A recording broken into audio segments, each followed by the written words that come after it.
aprecio especial y que entregó parte de su vida a la escuelita Pedro de Vergara, y la infraestructura ha sido la mayor parte gestionada por él. Para él pido un fuerte aplauso.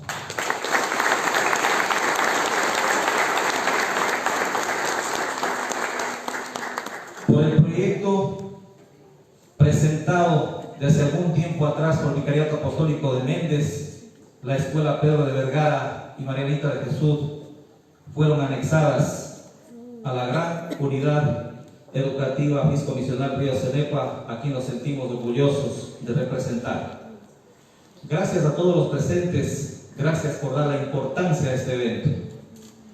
Con estas breves palabras y con mucha alegría, desde el primer momento que don Rodrigo se acercó a mi oficina y me pidió ese contingente para el desarrollo de este evento, tengo el honor de presentar este acto solemne, y sean ustedes una vez más bienvenidos y que lo disfruten. Muchísimas gracias.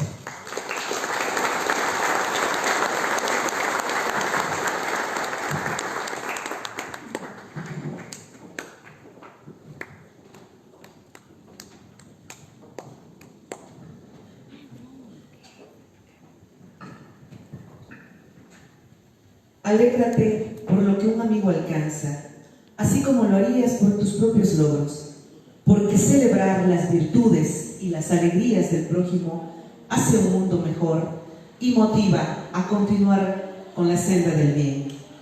Cuarto, mensaje del Padre Héctor Cajamarca, representante del Vicariato Apostólico de Méndez.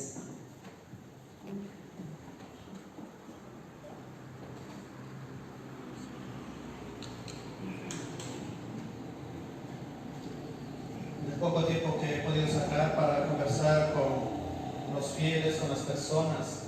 Por ahí está don Luchito, quien me ha ido instruyendo, que alguna vez, yo le digo, profe Rodrigo, me invitó a bendecir su pequeña grupita con la imagen de María Auxiliadora, y me empezó a contar toda la historia de la escuela. Y me decía, padre, yo tengo por ahí unas copias. Y le dije, pídale permiso a doña Blanquita y verá que sí va a poder hacer. Y se empezó todo este trabajo, y ha tenido muchos obstáculos, don Rodrigo, ¿sí? Sobre todo en la parte económica, en la cuestión de buscar la historia. Y admiro mucho don Rodrigo porque usted no se cansó, a pesar de las limitaciones, parecía que esto no iba a salir, y ahí admiré el coraje y de lo que él me contaba. Padre, cuando gestionaba para el coliseo, para las aulas, yo iba y yo insistía, y admiro ese coraje, y él hoy ha plasmado en este libro décadas de historia de la educación, y cómo no darle gracias a Dios. Y me viene a la mente este gran hombre soñador, este gran hombre humanista, pero sobre todo santo, Don Bosco, que no solamente se dedicó a la evangelización, sino a la promoción humana. Y a través de los misioneros salesianos que llegaban a estas tierras, y también gracias al apoyo de autoridades, gracias al apoyo de los fieles, de maestros, se ha ido construyendo una historia tan importante. Obviamente para el vicariato en estos tiempos siempre ha sido el desafío de tener la unidad. No era fácil anexar estas dos instituciones, y a mí también me viene esta reflexión: no podemos dejar en el olvido esta historia, no podemos matar la historia. Y yo le agradezco, don Rodrigo, por todo ese esfuerzo, y gracias también a ustedes que están esta noche dando realce, y que este sea un compromiso también. Por ahí le vi a dos profes de la Escuela Marianita, digo, les toca la tarea. Y no solamente de la Escuela Marianita, también hay escuelas del Estado, no podemos olvidar, para que así podamos saber de dónde venimos, a dónde vamos. La historia no siempre es una historia perfecta. Los errores son maestros para poder corregir y así hacer cosas mejores. Dios bendiga a todos. Gracias, don Rodrigo. Y un aplauso a este gran hombre que hizo historia en nuestro Guayaquil Católico.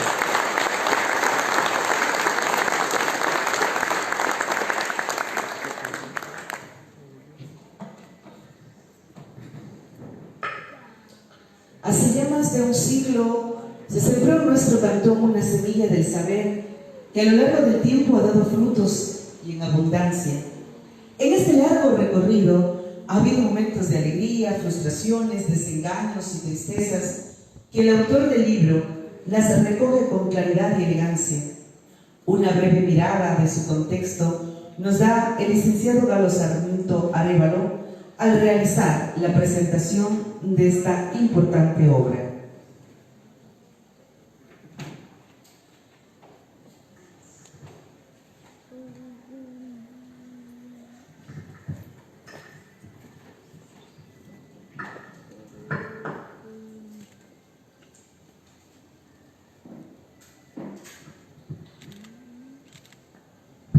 Buenas noches con todos, con todas. Tengo el inmenso placer de presentar el libro La Escuela Pedro de Vergara, Legado, Realidad y Desafíos, del autor Rodrigo Ávila Coronel, a quien agradezco que me haya invitado para hacerlo. Quiero asimismo darle mi enhorabuena por este hermoso y ambicioso proyecto que hoy llega a su fin. A partir de hoy, apreciado Rodrigo, este libro ya no es solamente suyo, es de todo aquel que lo leamos y que sepamos apreciar y disfrutar de su contenido.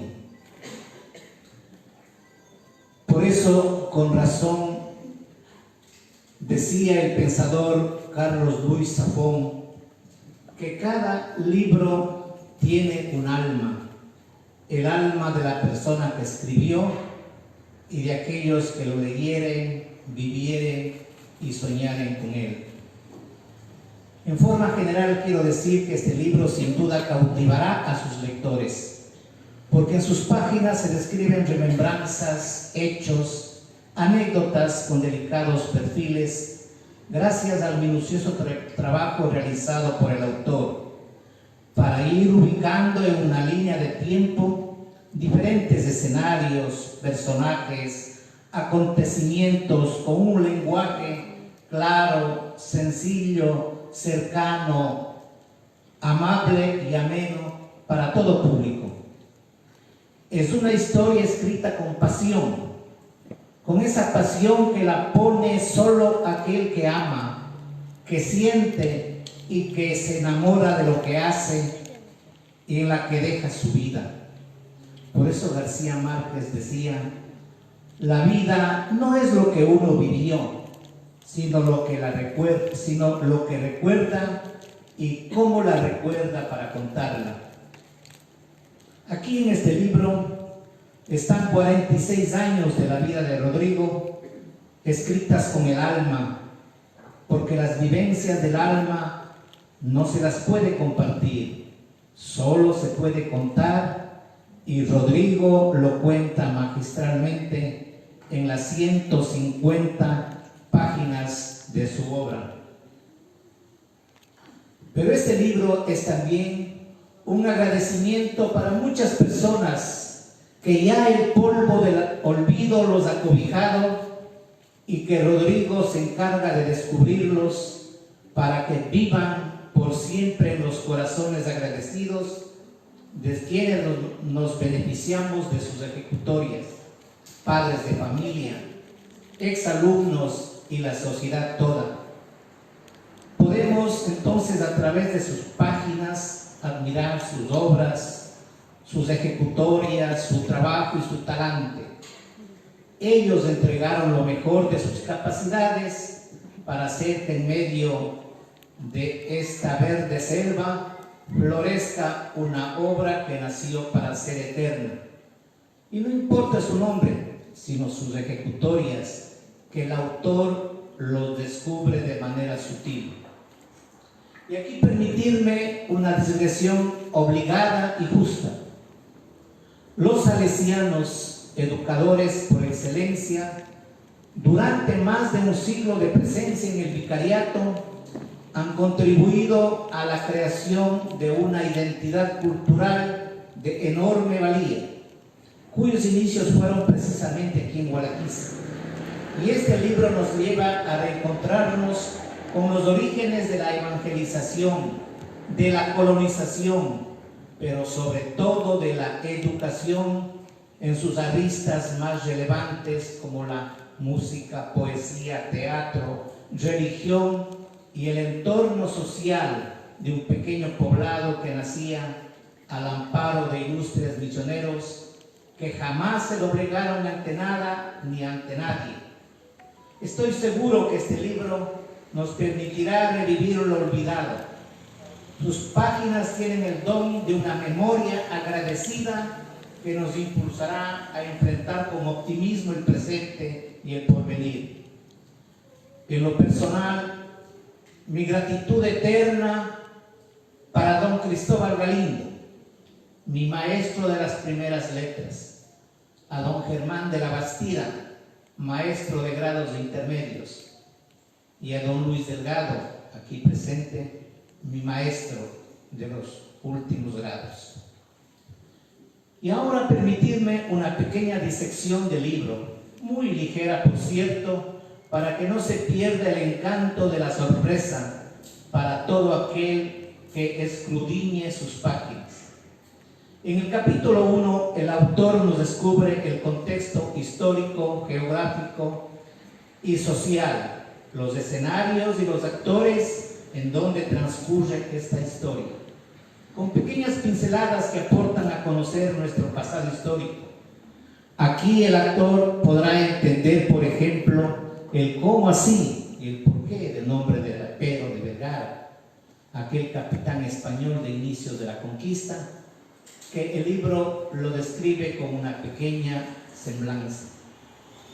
No pasa inadvertido para el autor que fue precisamente en Gualaquiza, citando a Sberti, en donde se consolidó tempranamente un frente de colonización basado en los entables, propiedad de los principales terratenientes azuayos.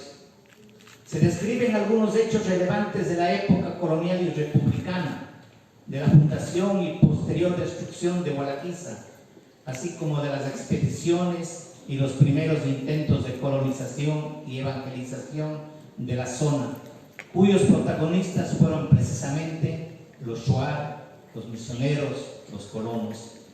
En el capítulo 2, Misiones y Pueblos Indígenas, se plantea el hecho trascendente de la evangelización en la Amazonía. Se analiza la razón del por qué el historiador Hernández García dice que desde el inicio de la colonización española, la selva amazónica fue mayormente conquistada por órdenes religiosas. Muchas misiones florecieron en medio de la selva, pero no prosperaron. Los pueblos nativos permanecieron por mucho tiempo con sus costumbres libres en la selva. Nos traslada luego a los primeros intentos de evangelización en Gualaquiza, con la implantación de la misión jesuita y la presencia de la hoy beata Mercedes Molina, primera educadora de Gualaquiza. Se dice que tenía nombramiento, que trabajó cerca de 2 años, pero nunca cobró nada por ello. En 1894 llegaron los misioneros salesianos y en 1902 las hermanas salesianas. La idea era llegar a los adultos a través de los niños. Por eso la antropóloga Cecilia Ortiz, en su libro La evangelización del pueblo shuar en la Amazonía ecuatoriana, citada por Rodrigo, dice: la educación en la escuela y el internado es con el fin de motivar la sedentarización de las familias dispersas en la selva, a la modificación de los patrones de guerra y de venganza, y la alfabetización como parte esencial de la evangelización. El capítulo 3, Talleres, Internados y la Escuela Misional, inicia con la reflexión de una idea de Jacinto Panqueri, hermano salesiano de los primeros tiempos, quien manifiesta que la única manera de civilizar el Shuar, según parecer de la gente, es abrir escuelas y talleres en los centros más poblados. Pero sus inicios son tenebrosos, se viven épocas de incertidumbre, la misión tambalea, por un tiempo se la abandona para luego retomarla con más fuerza, hasta que en octubre de 1920 se consagra en Cuenca a un nuevo obispo, Monseñor Domingo Comi.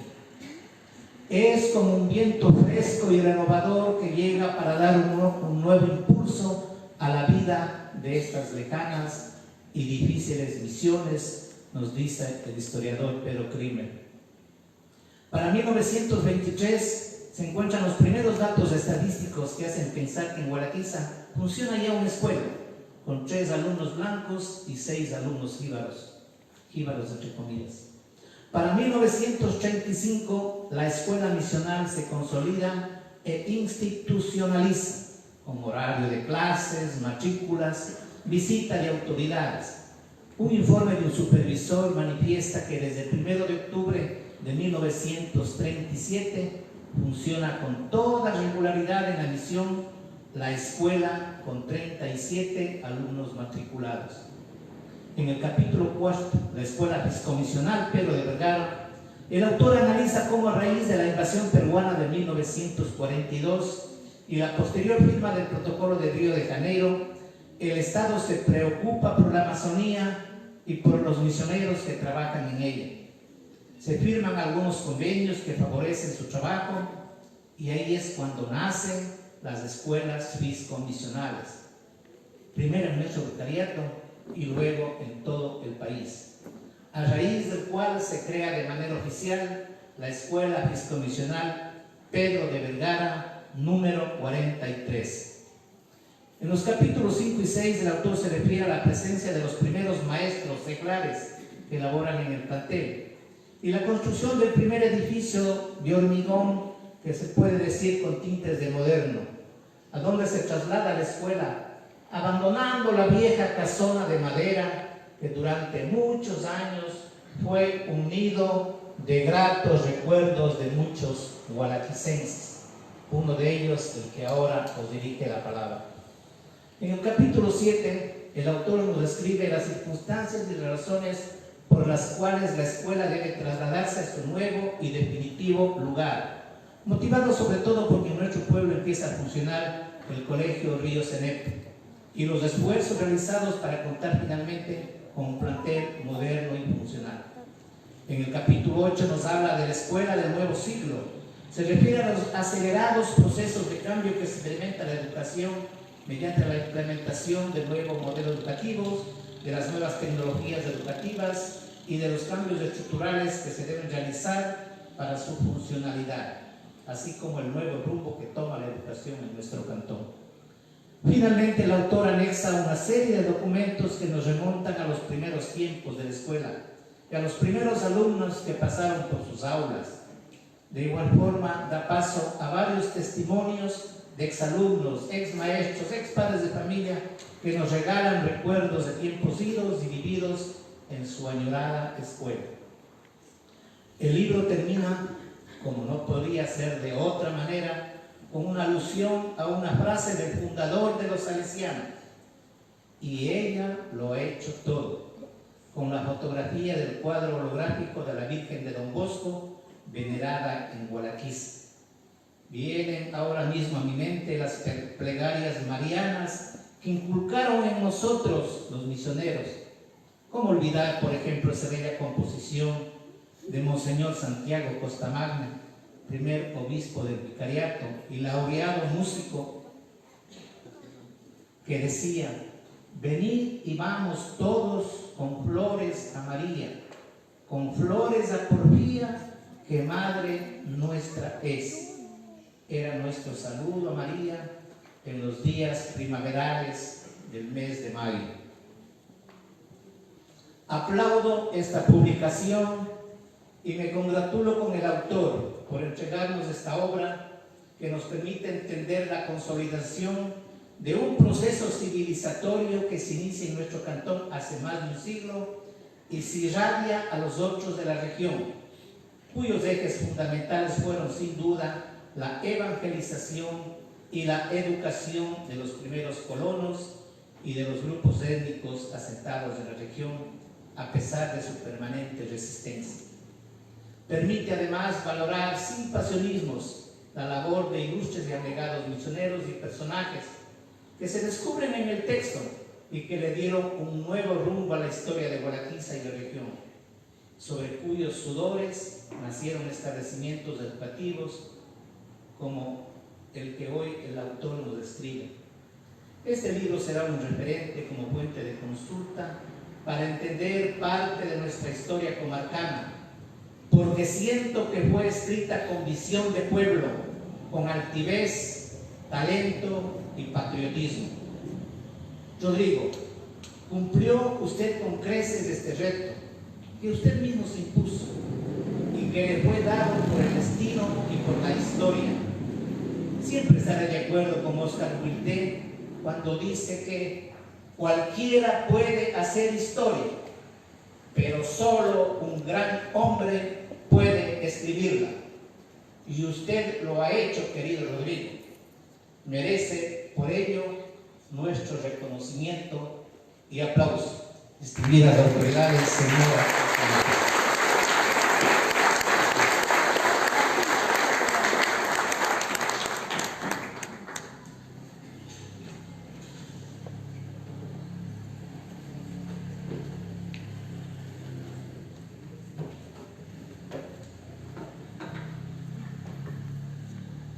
La música siempre ha sido como el mítico Hermes, la que lleva y transmite los mensajes del corazón.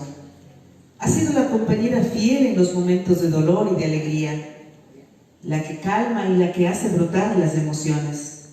Es justo que esta noche tenga también los acordes propios, el ritmo y la belleza de la voz humana hecho canción. Sexto, participa